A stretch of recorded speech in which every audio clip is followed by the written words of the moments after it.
మరీ అంత ఉంటుంది టెన్షన్ ఉండదు రైడ్ ఉన్నప్పుడు కొంచెం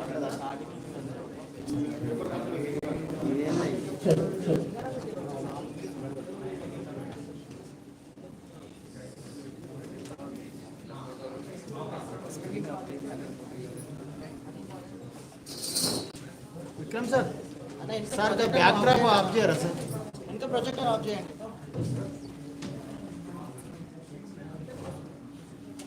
విక్రమ్ గారు ప్రొజెక్టర్ ఆఫ్ చేయండి అన్నా అన్నా కూర్చోండి గురూజీ ప్రొజెక్టర్ ఆఫ్ చేయండి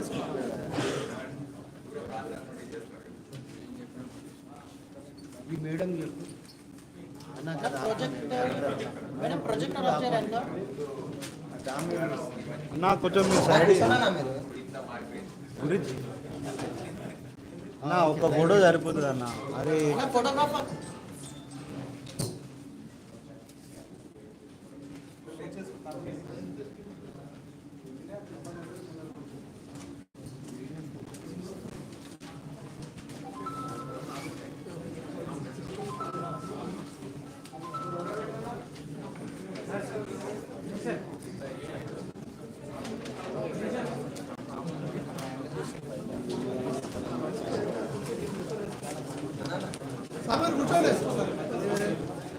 నిలుస్తున్నాడు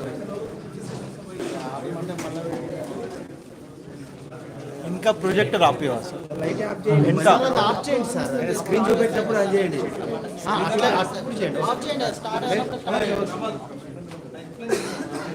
చూపించిన తర్వాత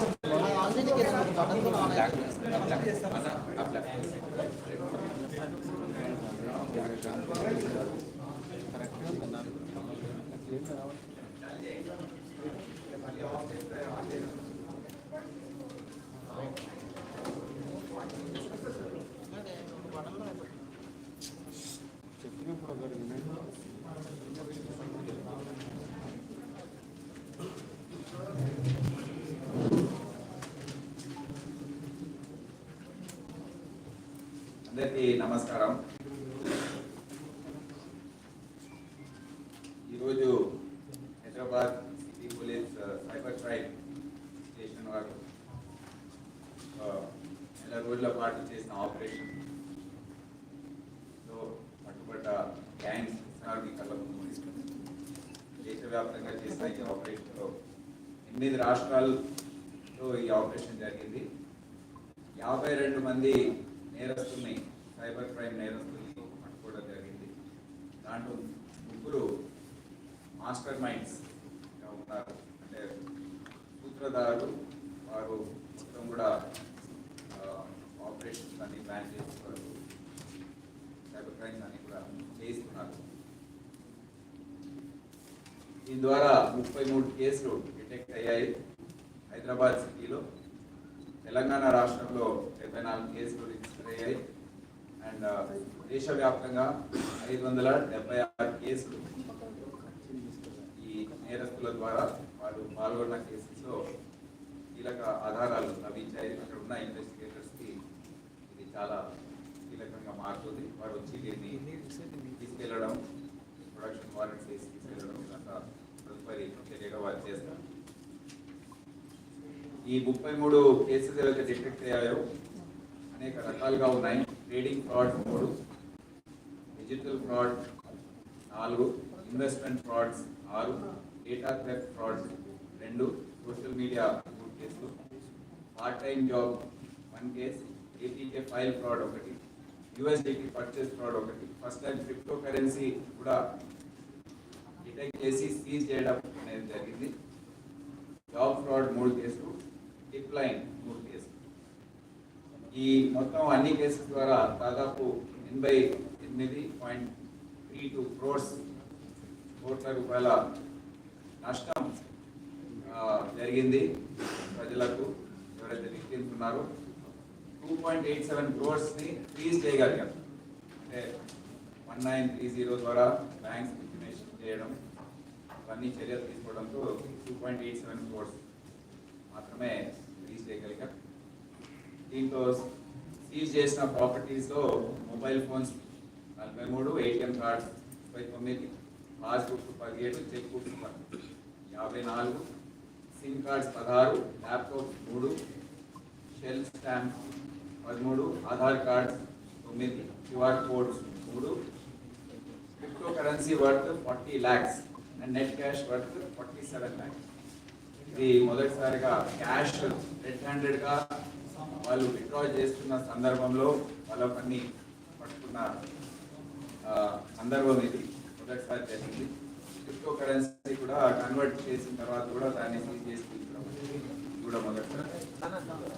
ఈ మొత్తం లో డీసీపీ కవిత ఆధ్వర్యంలో డీసీపీ శివమార్తి టీమ్ ఆఫ్ ఇన్స్పెక్టర్ చాలా కష్టపడి పనిచేశారు. ముఖ్యంగా దీంట్లో 3 కేసుల గురించి నేను చెప్పదలుచుకున్నాను. ఎందుకంటే కేసెస్ చాలా ఉన్నాయి, కానీ 3 కేసులు ఏవైతే మేము దీని గురించి మాట్లాడుతున్నామో 2 కేసెస్లో bank officers, bank officials involve ఉన్నారు. మీ అందరు తెలుసు, ఇది అంతా కూడా ఆన్లైన్ జరిగే వ్యవహారం, సైబర్ క్రైమ్. అయితే దీంట్లో బ్యాంక్స్, అకౌంట్స్, బ్యాంక్ ఆఫీసర్స్ పాత్ర దాంట్లో కీలకంగా మారుతుంది. మేము ఇన్వెస్టిగేషన్ చేస్తున్న సందర్భంలో ఈ వ్యవహారాలన్నీ బయటపడుతున్నాయి.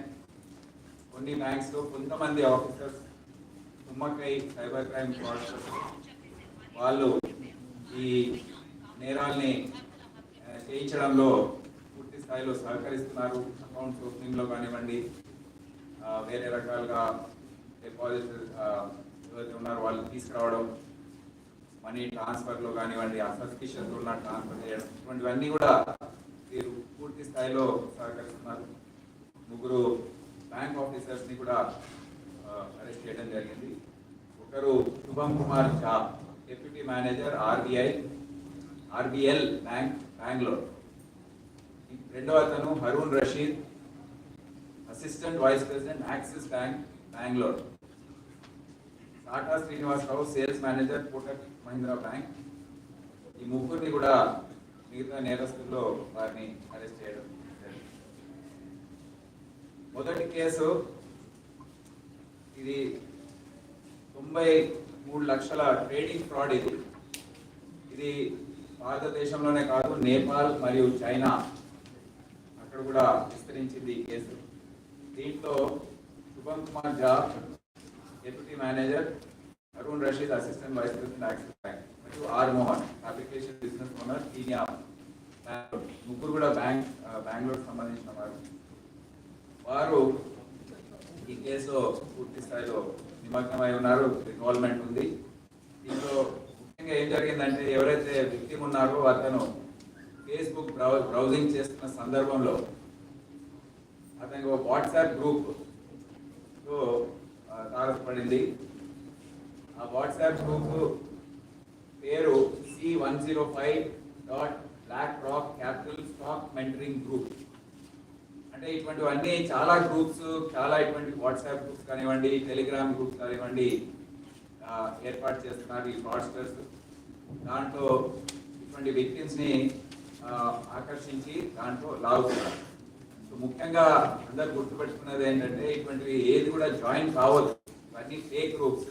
మిమ్మల్ని లొంగుపరుచుకున్న తర్వాత మోసం చేయడం అనేది వీరి ఉద్దేశం. ఇంకా ఎవరు కూడా ఇప్పటివరకు లాభపడతారు. సో దీంట్లో అతను అదంతా చూసి జాయిన్ అయిన తర్వాత అతనికి ఫేక్ కన్వర్జేషన్స్ ఉంటాయి. దాంట్లో మిగతా మెంబర్స్ కూడా అంతా ఫేక్ ఉంటారు. వాళ్ళు నాకు ఇంత ప్రాఫిట్ వచ్చింది, అంత ప్రాఫిట్ వచ్చిందని చెప్పడము. వీరు ఎవరైతే జాయిన్ అవుతారో వారు దానికి వారికి ఆకర్షణ అనేది ఏర్పడడం, ఆశ, అంటే ముఖ్యంగా దీంట్లో గ్రీడ్, ఆశ ఏదైతే ఉందో అది మూల కారణం ఈ సైబర్ ఫ్రాడ్. సో ఇతను కూడా జాయిన్ అయ్యాడు. జాయిన్ అయ్యి ముందు 40,000 దాంట్లో ఇన్వెస్ట్ చేశాడు. 40,000 ఇన్వెస్ట్ చేసిన తర్వాత ఆయనకి ఇనీషియల్గా కొద్దిగా ప్రాఫిట్ చూపించారు. అది చూసి మురిసిపోయి తను మళ్ళీ ఆశ పెరిగి దాని తర్వాత ఐపీఓస్ కూడా వస్తున్నాయి, దాంట్లో ఇన్వెస్ట్ చేయాలని చెప్పడం. కొద్దిగా ఇన్వెస్ట్ చేసిన తర్వాత అనుమానం వచ్చింది తనకి, వచ్చి కానీ ఆ సందర్భంలో నువ్వు ఇప్పుడు విత్డ్రా చేయడానికి లేదు, ఇంకా ఇంత మినిమం అమౌంట్ ఇంత అవుతుంది కానీ నువ్వు విత్డ్రా చేసుకోలేవని బెదిరించడము, ఒక విధంగా అతన్ని ఫిక్స్ చేయడం దాంట్లో. దాని తర్వాత నెక్స్ట్ ఫేజ్లో 93 lakhs అతను ఇన్వెస్ట్ చేశాడు. 93 lakhs చేసిన తర్వాత అది మాట పెరిగి మొత్తం కూడా అతను రియలైజ్ అయ్యేసరికి మొత్తం అమౌంట్ కూడా అతన్ని అకౌంట్ అంతా బ్లాక్ చేసేసి ఈ ఫోన్ కూడా ఆన్సర్ చేయకూడదు అంతా జరిగింది. సో దీంట్లో ముఖ్యంగా నోటీస్ చేసేది ఏంటంటే ఈ శుభమ్ కుమార్ జా, అరుణ్ రషీద్ అండ్ ఆర్ మోహన్ వీళ్ళందరూ కూడా బ్యాంక్ ఆఫీషియల్స్ అవుతూ వీళ్ళు వందలాది మ్యూల్ బ్యాంక్ అకౌంట్స్ ఓపెన్ చేయించారు. ఈ మొత్తం కేసు బ్యాంకింగ్ సిస్టంలో ఉన్న లోపాల గురించి వీళ్ళందరికీ చాలా బాగా తెలుసు. సో అవన్నీ కూడా వాడుకొని జీమెయిల్ ఐడీస్ కానివ్వండి, ఫేక్ ఐడెంటిటీస్ వాడుతూ ఇవన్నీ కూడా మ్యూల్ అకౌంట్స్ ఓపెన్ చేయించి బంధన్ బ్యాంక్లో ఒకటి మెసర్స్ మాహీ టెక్ సొల్యూషన్స్ అనేది ఒక అకౌంట్ ఓపెన్ చేయించారు, ఫేక్ అడ్రస్ వాడుతూ. And login credentials were shared with cyber fraudsters via Telegram. And ఈ 93 lakhs లో 38 lakhs ఈ అకౌంట్ నుంచి వాళ్ళు డైవర్ట్ చేయించారు. ఇది చాలా ముఖ్యమైన అంశం. బ్యాంక్ ఆఫీషియల్స్ కుమ్మక్ అయితే ఈ విధంగా అవుతుందని మనం అందరం కూడా గుర్తించాలి. సో వీళ్ళు పూర్తి స్థాయిలో దాంట్లో ఇన్వాల్వ్ ఉన్నారు. ఈ విధంగా ఈ కేసు మనం చూస్తే దాదాపు 23 కోట్ల రూపాయల ఫ్రాడ్ వీళ్ళు దేశవ్యాప్తంగా చేశారు. అండ్ చాలా అకౌంట్స్ దేశవ్యాప్తంగా ఓపెన్ చేయించారు. సో వీరందరినీ కూడా 20 కేసుల్లో అరెస్ట్ చేయడం జరిగింది. దీంట్లో ఇన్స్పెక్టర్ సీతారాములు ఆయన టీం మొత్తం కూడా ఎస్ఐస్ టీసీస్ చాలా రోజులు బెంగళూరు పరిసర ప్రాంతాల్లో తిరిగి రెడ్ హ్యాండెడ్గా వీళ్ళందరినీ పట్టుకోవడం ఇదంతా జరిగింది. చాలా కష్టపడి పనిచేశారు, వాళ్ళకి మా శుభాకాంక్షలు. రెండవది కూడా ఒక ట్రేడింగ్ ఫ్రాడ్, అది కూడా 2.06 crore దీంట్లో పోగొట్టుకున్నాడు విక్టిమ్. అనిషా యాప్ అని ఒక ఫేక్ ట్రేడింగ్ యాప్ ఉంది. దాంట్లోకి తను ఒక వాట్సాప్ గ్రూప్ VIP H8-5 అనేది వాట్సాప్ గ్రూప్ లో ఇతను జాయిన్ అయ్యాడు.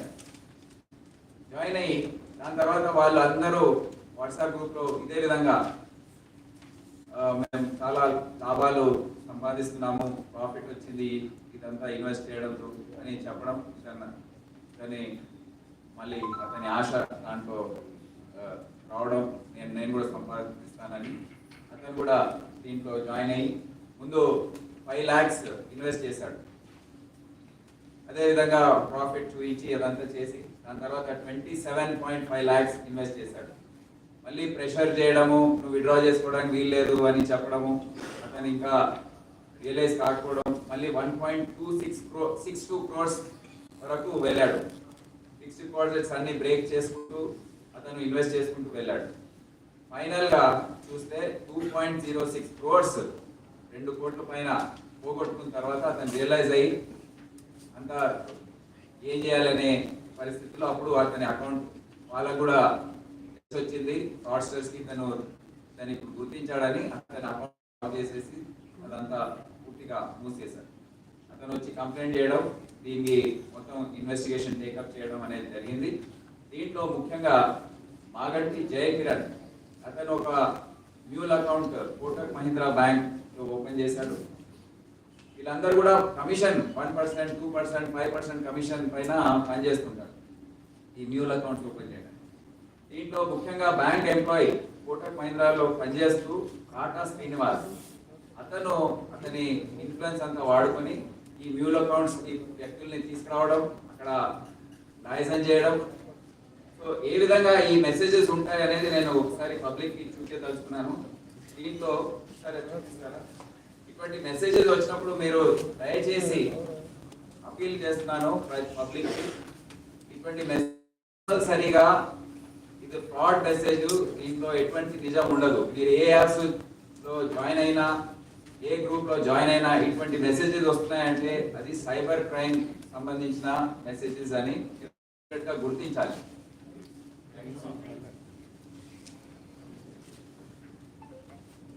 ముఖ్యంగా ఏంటంటే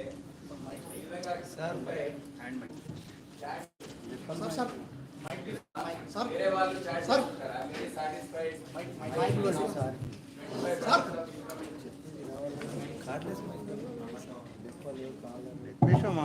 దీంట్లో ఈ విధంగా చాట్స్ వస్తాయి, ఈ విధంగా స్క్రీన్ షాట్స్ వస్తాయి. అందరు ఇవన్నీ కూడా ఫ్రాడ్స్టర్సే పెడుతున్నారు, అది మీరు గుర్తించాలి. దీంట్లో ఎవరు కూడా మిమ్మల్ని మభ్యపరిచి లొంగదీసే విధంగా మెసేజెస్ పెట్టేది వాళ్ళు కూడా ఫ్రాడ్స్టర్స్ లో ఒక సైబర్ క్రైమ్ చేసే ఎవరైతే ఫ్రాడ్స్టర్స్ ఉన్నారో, క్రిమినల్స్ ఉన్నారో వాళ్ళే ఈ మెసేజెస్ అన్ని ఒక టీం ఉంటుంది అక్కడ, వాళ్ళు అక్కడ కూర్చొని ఇవన్నీ పెడుతుంటారు. మీరేమో ఎవరైతే దాంట్లో జాయిన్ అయ్యారో అమాయకంగా అరే అందరు కూడా బాగా ప్రాఫిట్స్ లభిస్తున్నాయి అని వాళ్ళు ఆకర్షితులై వాళ్ళు కూడా ఇన్వెస్ట్మెంట్ స్టార్ట్ చేస్తారు. ఈ విధంగా ఉంటాయి. ఫస్ట్ ఒక స్క్రీన్ షాట్స్ పెడతారు, ఈ విధంగా ఇంత లాభం వచ్చింది, నేను ఇంత పెట్టాను, లేటెస్ట్ ఇంత పెరిగింది. మళ్ళీ కొంతమంది ఈ విధంగా I'm very satisfied with today's income, 25% is really good. The income of 1.5 crore, I can't imagine. Thanks to the professor for everything. అని వీళ్ళు పెట్టడం ఇవన్నీ ఫేక్. దయచేసి మేము ఈ సంవత్సరం ఉక్కుపాదం మోపుతున్నాం. మీ సహకారం లేకపోతే పబ్లిక్ ఈ విధంగా కనీస జ్ఞానం లేకుండా దీనికి లొంగిపోతే ఇక ఎవరు ఏం చేయలేరు. దయచేసి ఇది గుర్తించండి. Dear investors, good afternoon. With the market close or peak అని వాళ్ళు ఈ విధంగా. దెన్ దాని తర్వాత private equity account notification as per securities official గా వచ్చినట్టు ఇదంతా ఫేక్.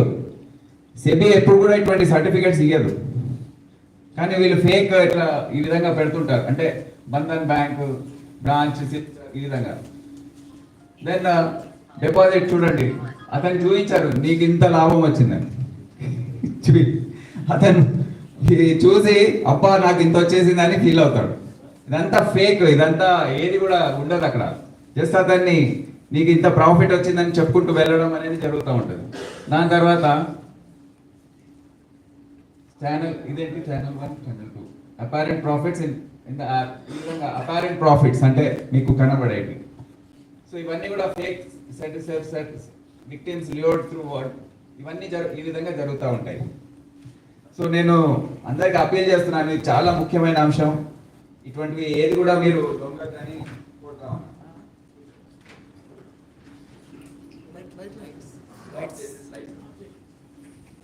ఇదే కేసులో మొదటిసారిగా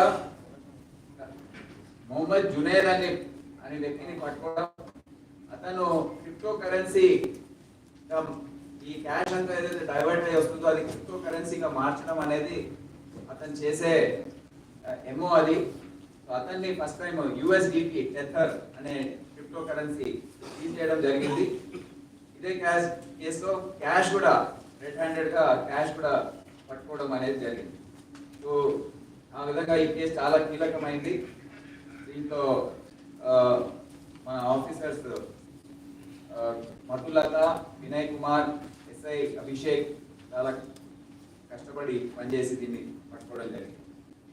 మూడవ కేసు డిజిటల్ అరెస్ట్ కేసు. ఇది మన సిటీలో పేరుగాంచిన డాక్టర్ కపుల్, వీరు డీటెయిల్స్ చెప్పలేము, కానీ వారు కూడా దీంట్లో మోసపోయారు. టెలికాం డిపార్ట్మెంట్ నుండి వారికి ఫోన్ వచ్చింది, నేను టెలికాం డిపార్ట్మెంట్ ఆఫీసర్ మాట్లాడుతున్నాను, ఈ విధంగా మనీ లాండరింగ్ కేసులో మీరు ఇరుక్కున్నారు, స్కైప్ కాల్ని అంతా బెదిరించిన తర్వాత స్కైప్ కాల్ గా కన్వర్ట్ చేసి ఢిల్లీలో ఒక ఫేక్ IPS ఆఫీసర్ పెట్టి అక్కడ వారికి అతనికి యూనిఫామ్ ఈ విధంగా యూనిఫామ్ వేసి అతని పక్కకు ఇద్దరు ఆఫీసర్స్ ని కూర్చోబెట్టి ఇది చూడండి మీరు దీంట్లో ఇది దేశ ద్రోహం, ఇది మీరు చేసింది, మీరు డాక్టర్స్ ఈ విధంగా ఎట్లా చేశారు అని వారిని భయపెట్టడం, దాని తర్వాత వాళ్ళని నమ్మించడానికి ఒక fake order chief justice of India justice Chandrachud గారి పేరు మీద ఒక ఫేక్ ఆర్డర్ కూడా తయారు చేసి వారికి పంపించారు కన్విన్స్ చేయడానికి. ఎంత దూరం పోతున్నారు చూడండి. ఫార్వర్డ్ చేసి ఇక దాని తర్వాత వాళ్ళు కొద్దిగా అరే ఇది నిజమే ఉండొచ్చు, ఏదైనా ఇంత చెప్తున్నారు, ఇంకా యూనిఫామ్ లో ఐపీఎస్ ఆఫీసర్లు చీఫ్ జస్టిస్ ఆఫ్ ఇండియా పేరు చెప్తున్నారని భయపడ్డారు. భయపడిన తర్వాత ఇదంతా మీరు బయటపడాలంటే ఫస్ట్ మీరు మనీ డిపాజిట్ చేయాలి, రిటర్న్ చేస్తాము, మీరు మీ కేసు మీ పేరు క్లియర్ అయిన తర్వాత అదంతా రిటర్న్ చేస్తుందో మీరు భయపడకండి, ఇనిషియల్గా అయితే మీరు డిపాజిట్ చేయాలని చెప్పడం జరిగింది. సో లేకపోతే మీ భర్త మీ కొడుకు ఇద్దరు కూడా డేంజర్లో ఉన్నారు, వారు మళ్ళీ పోలీస్ ఏం చేస్తుందో మాకు తెలియదు, ఆల్రెడీ కస్టడీలో ఉన్నారు, ఈ విధంగా చెప్పడం జరిగింది. దాని తర్వాత ఆమె భయపడి 3 కోట్ల విలువ గల FDsని ఆమె ఒక 15 రోజుల పాటు ఆ FDs అన్ని బ్రేక్ చేసి వారికి ట్రాన్స్ఫర్ చేయడం జరిగింది. ట్రాన్స్ఫర్ చేసిన తర్వాత వారు అంతా ఇక ఈమె వచ్చే పరిస్థితి లేదని తెలుసుకున్న తర్వాత దాన్ని మూసేయడం, బ్లాక్ చేయడం అదంతా జరిగింది. వారంతా అప్పుడు రియలైజ్ అయ్యి మా దగ్గరికి వస్తే కేసు నమోదు చేసుకున్నాము. దీంట్లో టీం వెళ్ళింది, మధుసూదన్ రావు ఇన్స్పెక్టర్ ఆధ్వర్యంలో టీము, ఎస్ఐ మహిపాల్, మహేశ్వర్ రెడ్డి పెద్ద టీం అక్కడ వెళ్ళి హర్పాల్ సింగ్ గుజరాత్లో, అహ్మదాబాద్ గుజరాత్లో హర్పాల్ సింగ్ మరియు సయ్యద్ అయ్యూబ్ హాయ్ వీరిద్దరు సూత్రధారులు, వీరిద్దరిని పట్టుకోవడం జరిగింది. ఎందుకంటే డిజిటల్ అరెస్ట్ కేసుల్లో అరెస్ట్ చేయడం అనేది చాలా తక్కువ, ఇది రేర్ కేసెస్ అన్నమాట. వీరిని పట్టుకుని అక్కడ లోకల్ కోర్టులో ప్రొడ్యూస్ చేసి ప్రొడక్షన్ వారెంట్స్లో ఇక్కడ తీసుకురావడం జరిగింది. సో దీంట్లో mobile phones 2, debit cards 4, cheque books 1, ఈ విధంగా ఆ మెటీరియల్ అంతా మీరు చూస్తారు సీజ్ చేయడం జరిగింది. ముఖ్యంగా మనం నోటీస్ చేసేది ఏంటంటే ఇప్పుడు నిన్న మధ్యాహ్నం RBIతో సమన్వయ మీటింగ్ జరిగింది. మేము RBI వాళ్ళతో ఈ క్వశ్చన్ రేజ్ చేశాము, బ్యాంక్ వాళ్ళతో మేము సంప్రదిస్తున్నాము. ఎందుకంటే బ్యాంక్స్ పాత్ర లేకపోతే సైబర్ క్రిమినల్స్ ఏమీ చేయలేరు. బ్యాంక్స్ టైట్గా ఉంటే ఈ సైబర్ క్రైమ్ని అరికట్టే అవకాశాలు ఉన్నాయి. అందుకని RBIతో పర్సూ చేసి DCP సైబర్ క్రైమ్ కవిత గారు చాలా రోజుల నుంచి పర్సూ చేసిన తర్వాత ఒక మీటింగ్ నిన్న చాలా పెద్ద స్థాయిలో జరిగింది. రీజనల్ డైరెక్టర్ పట్నాయక్ గారు అండ్ అన్ని బ్యాంక్స్ ఆఫీసర్స్ అంటే వాళ్ళ సెంటర్ హెడ్స్ ఎవరైతే ఉన్నారో అందరూ అటెండ్ చేశారు. చేసిన తర్వాత మేము చాలా విస్తృతంగా వారికి ఎక్స్ప్లెయిన్ చేయడం జరిగింది, ఏ విధంగా ఈ ల్యాబ్స్ జరుగుతున్నాయి, మనం ఏ విధంగా సమన్వయపరుచుకొని ముందుకు వెళ్ళాలని డిస్కస్ చేశాము. ఒక కమిటీ ఏర్పాటు చేశారు DCP సైబర్ క్రైమ్ ఆధ్వర్యంలో. కొంతమంది ఏవైతే బ్యాంక్ మంచి ప్రాక్టీసెస్ అమలు పరుస్తున్నారో HDFC వాళ్ళందరినీ కూడా దాంట్లో పెట్టి సిస్టమ్స్ ఏ విధంగా ఇంప్రూవ్ చేయాలనేది ఒక కమిటీ ఏర్పాటు చేసి తొందరలో రిపోర్ట్ తెప్పించుకొని వారు అమలు చేస్తారు. ముఖ్యంగా ఎక్కడ లోపాలు జరుగుతున్నాయంటే అది పెట్టండి, ఇది ఒకసారి నేను ఎక్స్ప్లెయిన్ చేస్తాను. ఎందుకంటే మీరందరూ కూడా వాచ్ చేస్తున్న పబ్లిక్ని దయచేసి కొద్దిగా అవగాహన పెంచాలని నేను కోరుతున్నాను. ఈ ఫేక్ అకౌంట్స్ ఏవైతే ఉన్నాయో ఏ విధంగా ఓపెన్ అవుతున్నాయి అనేది మనం గుర్తించాలి. ఇప్పుడు నేను వెళ్ళి ఒక అకౌంట్ ఓపెన్ చేయాలంటే అంత ఈజీయా? ఎంత తిప్పుతారు అసలు? ఇంత కష్టమా అని అనిపిస్తుంది. కానీ వీళ్ళందరూ ఇటువంటి అకౌంట్స్ ఇంత ఈజీగా ఎట్లా ఓపెన్ చేస్తున్నారు నిన్న కూడా అడగడం జరిగింది. సో కొన్ని లోపాలు ఉన్నాయి బ్యాంకింగ్ సిస్టంలో. దాంట్లో ఏంటంటే ఇప్పుడు కీ డాక్యుమెంట్స్ వెరిఫికేషన్ జరగాలి. ముఖ్యంగా పర్సనల్ దానికి పాన్ కార్డు, ఆధార్ కార్డు, ఏదైనా కంపెనీ పరంగా చేస్తే GST లేకపోతే ఉద్యోగ్ ఆధార్ అని ఉంటుంది, ఇది లేబర్ వాళ్ళ డిపార్ట్మెంట్ లైసెన్స్, ఇవన్నీ కూడా ప్రాపర్గా వెరిఫై చేసి చేసుకునే అవసరం ఉంటుంది. కానీ అక్కడ ఏం జరుగుతుందంటే ఇది డాక్యుమెంట్స్ రిమోట్గా వెరిఫై చేయడం, ఎవరైనా ఫేక్ పెట్టేసినా దాన్ని ఏ విధంగా కూడా ఫిజికల్ వెరిఫికేషన్ లేకుండా కూడా అది యాక్సెప్ట్ చేసి వాడుకోవడం, ఈ విధంగా misverifying the fake PAN, Aadhaar and images, అంటే ఇవి సరిగా వెరిఫై చేయకుండా ఇవన్నీ కూడా, ఎందుకంటే ఇటువంటి ఓపెన్ చేయాలంటే సేవింగ్ బ్యాంక్ అకౌంట్ ఉన్న వాళ్ళే, ప్రొప్రైటర్ ఎవరైతే ఉన్నారో వాళ్ళు స్పాన్సర్ చేస్తేనే ఓపెన్ చేయొచ్చు. కానీ అవి ఏవి కూడా లేకుండా, ఇండివిజువల్స్ కాకుండా కంపెనీస్ ఇవన్నీ ఓపెన్ చేయాలంటే ఎటువంటి వెరిఫికేషన్ లేకుండా చేస్తున్నారు. రెండవది, ఇనిషియల్ ఫండింగ్ చెక్ ఏదైతే ఉందో అది చెక్ బౌన్స్ అయినా, అంటే చెక్ తీసుకున్నప్పుడు కొన్ని సేపటి బౌన్స్ అయిపోతుంది, అయినా అకౌంట్ అయితే ఓపెన్ అయిపోతుంది. యూజువలీ సేవింగ్స్ బ్యాంక్ ఉన్న వాళ్ళ దగ్గర మళ్ళీ చెక్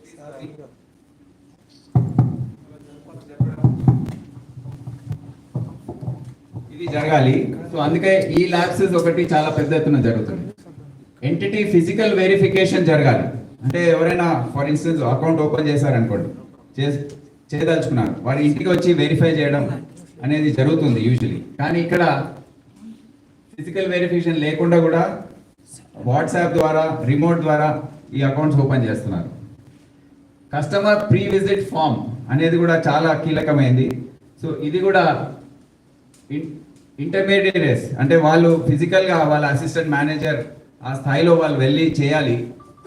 కానీ వర్క్లోడ్ వల్లనో లేకపోతే టార్గెట్స్ ఉండడం వల్ల వాళ్ళు చెప్పేది ఏంటంటే మాకు చాలా ప్రెషర్ ఉంది, మాకు టార్గెట్స్ ఉన్నాయి, ఇన్ని అకౌంట్స్ ఓపెన్ చేయాలి అని చెప్తున్నారు, మేము ఏ విధంగా చేయాలి, మాకు ఇంకా వేరే దారి లేదు, మేము ఇంటర్మీడియట్స్ని వేరే వాళ్ళని పంపించి వాళ్ళ ద్వారా చెప్పిస్తున్నామని వాళ్ళు చెప్పడం జరుగుతుంది మాకు ఇంట్రాగేషన్ టైంలో. సో ఈ ల్యాబ్స్ ఒకటి ఉంది. 3 days ప్రాసెస్ ఫర్ ఎంటిటీ ఈజీవి. టార్గెట్స్ మీట్ చేయడంలో 1 day, హాఫ్ డే, 1 hourలో ఇచ్చేస్తున్నారు. ఇది welcome letter by bank to entity, manipulation of delivery addresses intercept చేయడం, వెల్కమ్ లెటర్స్, ఇవన్నీ ఓటీపీస్. సో ఇవన్నీ కూడా వాళ్ళు మధ్యలోనే ఆ అకౌంట్స్, దాన్ని వచ్చే లెటర్స్, ఇవన్నీ కూడా ఆ ఫ్రాడ్స్టర్ ఎవరైతే ఉన్నారో అతనే ఇంటర్సెప్ట్ చేసి అవన్నీ తీసుకోవడం, వీళ్ళ కమిషన్ ఇచ్చేయడం, ఇదంతా జరుగుతూ ఉంది. సో దీనివల్ల ఏమవుతుందంటే ఈ కరెంట్ అకౌంట్స్ చాలా ఓపెన్ అయిపోతున్నాయి. దీని ద్వారా ఏమవుతుందంటే mule account operation process start అయిపోతుంది. సో ఈ అకౌంట్లో fraudster collect credential and SMS linked mobile, అతనికి అంతా తెలుసు కనుక ఈ అకౌంట్ ఎవరిదైతే ఉందో ఆ ఫ్రాడ్స్ వీళ్ళు ఇమీడియట్గా కమిషన్ ఇచ్చేసి 1-2% ఇచ్చేసి ఈ మొత్తం క్రెడెన్షియల్స్ అన్నీ, అంటే మనకు ఓటీపీ వస్తుంది చూడండి, అది చాలా కీలకం. ఆ ఓటీపీ అతను కస్టడీలో తీసేసుకుంటున్నాడు. అందుకే ఇన్ని మొబైల్స్ కూడా మనం సీజ్ చేసాం, ఆ ఓటీపీస్ అన్ని వాళ్ళకి రావడం. Then account is link to cyber crime channels. ఒకసారి వాళ్ళ అకౌంట్లో వచ్చేస్తే, వాళ్ళ చేతుల్లో వచ్చేసిన తర్వాత ఇవన్నీ కూడా చాలా సులభం అవుతుంది. ఇక anyway they are in to that chain ఏదైతే ఉందో ఫ్రాడ్స్టర్స్ది, దాంట్లో వెళ్ళిపోతారు. Victims deposit to this mule accounts, అంటే మనం ఏవైతే విక్టిమ్స్ది మనం చూసామో వాళ్ళు ట్రాన్స్ఫర్ చేసినప్పుడు ఈ మ్యూల్ అకౌంట్స్లోకి ట్రాన్స్ఫర్ చేస్తుంటారు, ఎందుకంటే వాళ్ళకి అకౌంట్ నంబర్స్ ఇవన్నీ ఇస్తారు. ఓటీపీస్ కూడా వీళ్ళకే వెళ్తాయి. సో ఓటీపీస్ పెట్టేసి ఇమీడియట్గా విత్డ్రా చేసేయడం అనేది జరుగుతుంది. ఇక్కడ ఏంటంటే బ్యాంకర్స్ పెద్ద పెద్ద అమౌంట్స్, వాళ్ళకి రూల్స్ ఉన్నాయి, కానీ పెద్ద పెద్ద అమౌంట్స్ కూడా వాళ్ళు ట్రాన్స్ఫర్ చేసేస్తున్నారు చెక్ చేసుకోకుండా, అనుమానం వ్యక్తం చేయకుండా వాళ్ళు ఎంత పెద్ద అమౌంట్ అయినా ట్రాన్స్ఫర్ చేస్తున్నారు. అదొక పెద్ద లోపం మీద పాయింట్అవుట్ చేయడం జరిగింది. Fraudsters use internet banking from locations like Dubai and Hong Kong. So ఇక ఒకసారి దీనికి వచ్చేసిన తర్వాత ఇది easy, funds are move remit fraudulent, then దాంట్లో క్రిప్టో కరెన్సీలోకి మార్చేసి ఇన్ఫార్మల్ ఛానల్స్ ద్వారా ఇది మొత్తం ఫైనల్ బెనిఫిషియరీ ఆ ఫ్రాడ్స్టర్ ఎక్కడ దుబాయ్లోనో, చైనాలోనో, లేకపోతే వియట్నాంలోనో కూర్చొని ఉంటారు. సో వాళ్ళకు ఇది వెళ్ళిపోతుంది. సో ఈ విధంగా బ్యాంక్ సిస్టమ్ ఏదైతే ఉందో దాన్ని పూర్తి స్థాయిలో అండర్మైన్ చేసేసి, దాన్ని నిర్వీర్యం చేసి, ఈ విధంగా అకౌంట్స్ ఓపెన్ చేసి మొత్తం సైబర్ క్రైమ్ అనేది జరుగుతూ ఉంది. పెద్ద ఎత్తున ఇది జరుగుతుంది కనుక బ్యాంక్ ఆఫీసర్స్ చాలా కీలకంగా వ్యవహరించే అవసరం ఉంది. సో నిన్న జరిగిన మీటింగ్లో 2-3 ఇంకా వేరే విషయాలు ఏంటంటే, ఈ కోర్ట్ ఆర్డర్స్ వచ్చిన తర్వాత కూడా కోర్ట్ రిఫండ్స్ ఒకటి చాలా డిలే అవుతున్నాయి. ఏదైతే మేము ఫ్రీజ్ చేయగలుగుతున్నాం అమౌంట్స్, అవన్నీ కూడా చాలా సమయం పడుతుంది. ప్రాసెస్ ఇంకా తొందర చేయాలని వాళ్ళ సమస్యలు వాళ్ళు చెప్పారు. మా డిపార్ట్మెంట్లో కూడా కొంతమంది నేరస్తులు ఉంటారు, మళ్ళీ వాళ్ళని కూడా మేము అదుపు చేస్తామని చెప్పడం జరిగింది. అదే కాకుండా స్టాండర్డైజ్డ్ డేటా ఫార్మాట్ ఇటువంటి కొన్ని ప్రొసీజరల్ ప్రాబ్లమ్స్ ఉన్నాయి, మాకు ఇన్వెస్టిగేషన్లో కష్టమవుతుందని వాళ్ళకి చెప్పడం జరిగింది. వారు కూడా స్పందించి ఇవన్నీ కూడా సవరిస్తామని వాళ్ళు చెప్పడం జరిగింది. సో ఈరోజు మేము ఏం డిసైడ్ చేసామంటే ఈ వచ్చే 2025లో ప్రజల్ని కాపాడాలంటే ఈ సైబర్ క్రైమ్ నుండి అవేర్నెస్ చాలా చాలా ముఖ్యం, ఎడ్యుకేషన్ చాలా చాలా ముఖ్యం. ఎన్నిసార్లు చెప్పినా వీళ్ళు ఎక్కువ ఎవరైతే పోగొట్టుకుంటున్నారో ఈ డబ్బంతా ఈ పెద్ద పెద్ద మొత్తంలో మరి అందరు కూడా చాలా హైలీ ఎడ్యుకేటెడ్, హైలీ ప్రొఫెషనల్, చాలా సక్సెస్ఫుల్ వాళ్ళ కెరియర్స్లో. అయినా ఇటువంటి సిచ్యువేషన్లో వాళ్ళు ఎందుకో మాయ మాటలకి వాళ్ళు లొంగిపోయి భయపడి, అంటే సమాజానికి అంత ఎక్స్పోజర్ లేని స్థితిలో వారు ఈ విధంగా వ్యవహరిస్తున్నారు. అయినా దీన్ని ఇంకా మేము ఒక ఉదాహరణగా తీసుకొని అన్ని సెక్షన్స్ ఆఫ్ సొసైటీలో ఈ అవేర్నెస్ క్యాంపెయిన్ అనేది, ఎందుకంటే మా విక్టిమ్స్ లో మేము చూసాము 13 సంవత్సరాల నుండి 86 సంవత్సరాల వరకు విక్టిమ్స్ ఉన్నారు. It is 13 years old, 13 year olds to 86 year old. So ఎవరిని కూడా వీళ్ళు వదలట్లేదు. అది చాలా ముఖ్యమైన అంశం.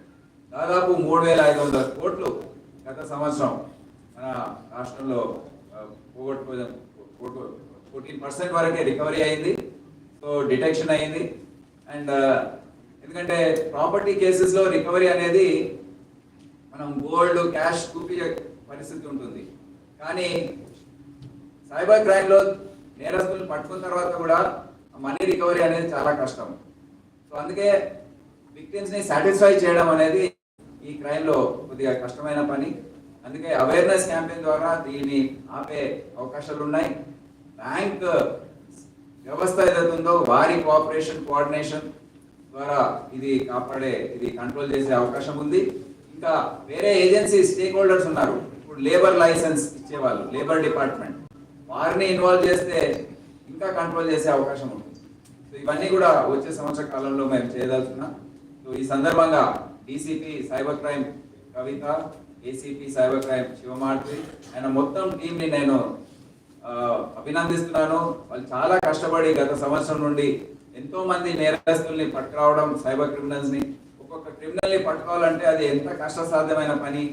అక్కడ గుజరాత్ లో వెళ్ళి వాళ్ళని, రాజస్థాన్ వెళ్ళి ఆ ఊర్లో వెళ్ళిన తర్వాత వాళ్ళు ఎదుర్కొనే పరిస్థితులు, అక్కడ ఉన్న గ్రామస్తులందరికీ పైన దాడి చేయడం, మళ్ళీ మేము ఇక్కడ నుంచి ఫోన్లు చేసి ఎస్పీలతో ఐజీలతో మాట్లాడి వారికి సాయం అందించాలని కోరడం, ఇవన్నీ జరుగుతూ ఉన్నాయి. అంటే సులభమైన పని కాదు.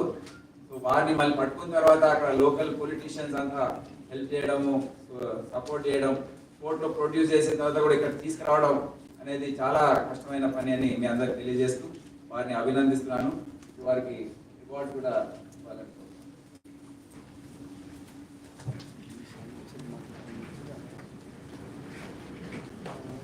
అక్కడ ఉండండి నా ఇంట్లో లైవ్ ఉంటుంది సార్, లైవ్ అన్ని లైవ్లే అట్లా వెళ్ళండి నా టైం ఏసీపీ శివమార్తి ఇట్లా ఉంది సార్.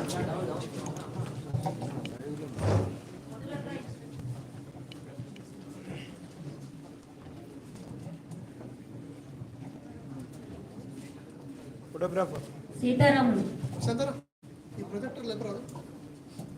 ఇన్స్పెక్టర్ సీతారాములు,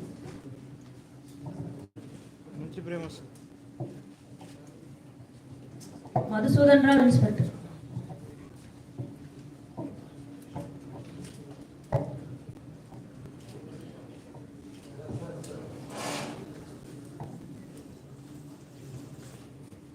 Satish Reddy, inspector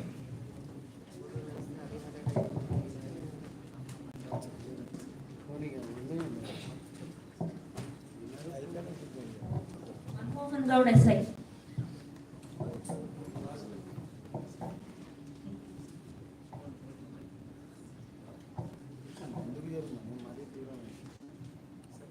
Vinay Kumar,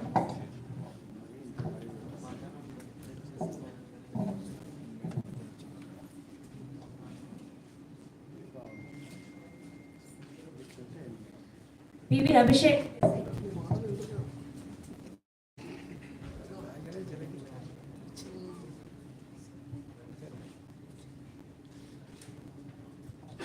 P Suresh sub inspector.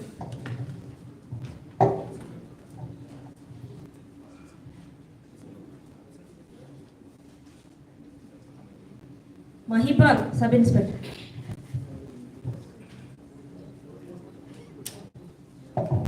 Maheshwar Reddy head constable technical.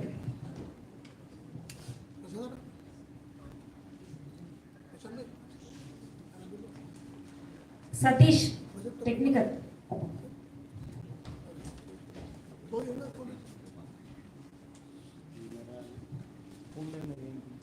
Bhaskar technical.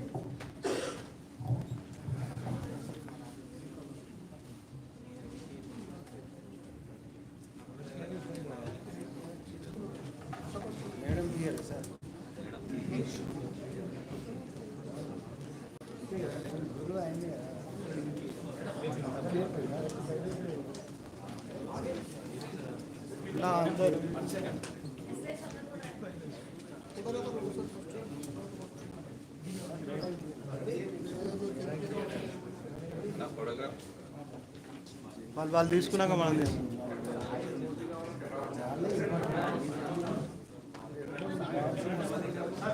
లేదు అది ముంగటి కంటే మస్తు వస్తుంది. అశోక్ గారు త్వరగా కానీ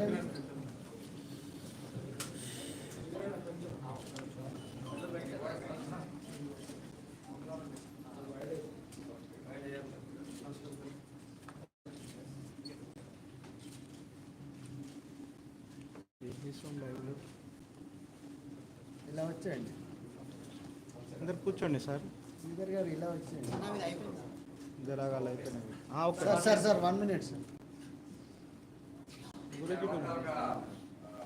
తయారు చేసిన అవేర్నెస్ ప్రోగ్రామ్ ఒక 6 minutes వీలైతే లైవ్ మీరు అన్నగారు కొంచెం కూర్చోరా సార్.